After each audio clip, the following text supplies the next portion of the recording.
falar com a Janete Arcanjo, direto da central do apito. Alô, Janete. Boa noite, Rods, Corrado, boa noite a todos. Eu tive a sensação, pela nossa imagem, que o Cleiton, no momento do passe, estava um pouquinho adiantado. Como a Vitória Leite falou no início da transmissão, não temos VAR, ficamos aí com a decisão de campo. Mas eu tive minhas dúvidas e eu tive a sensação que o Cleiton estava impedido.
Temos total condição para isso.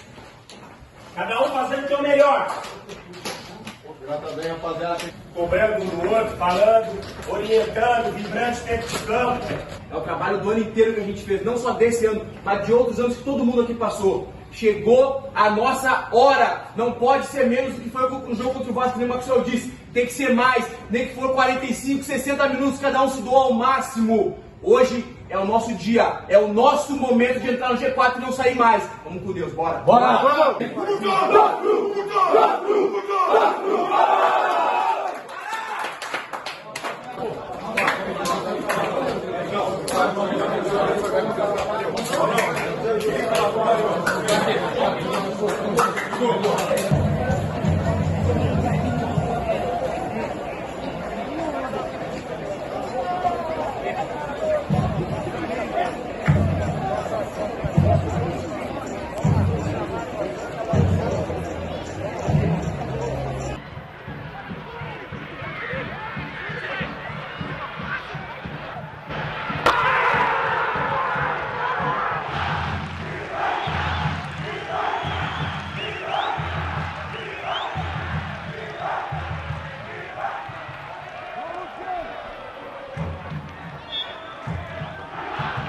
É, aquela finalização, acho que foi do Andrigo ali, bonita, né?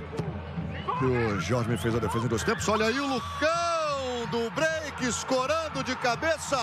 E o gol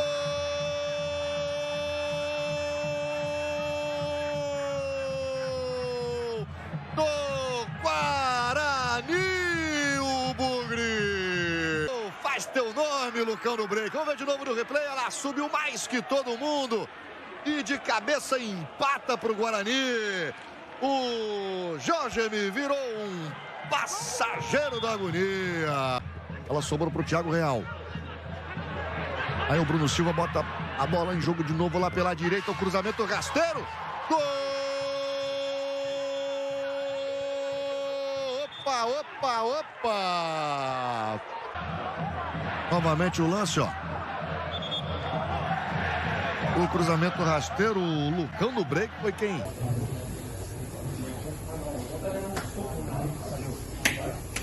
Parabéns, levamos um ponto e esse ponto vai ser importante na caminhada. Pode ter certeza, vai ser importante, tá certo, rapaziada? Vamos em frente, hein? Acho que, como o professor falou, a gente tem que levar essa indignação que a gente tá desse jogo pro próximo jogo. Entrar com sangue no olho no próximo jogo do primeiro tempo até o final, rapaziada. Vamos mostrar dentro de campo, entendeu? Levar essa indignação, essa raiva para dentro de campo no próximo jogo. Entendeu? Então vamos lá, como ele falou, sair daqui fortalecido, acreditando no trabalho, o que a gente mostrou no segundo tempo e que a gente mostrou que tem condição de... Tem muita coisa pela frente. Vamos em frente, rapaziada. Vamos lá.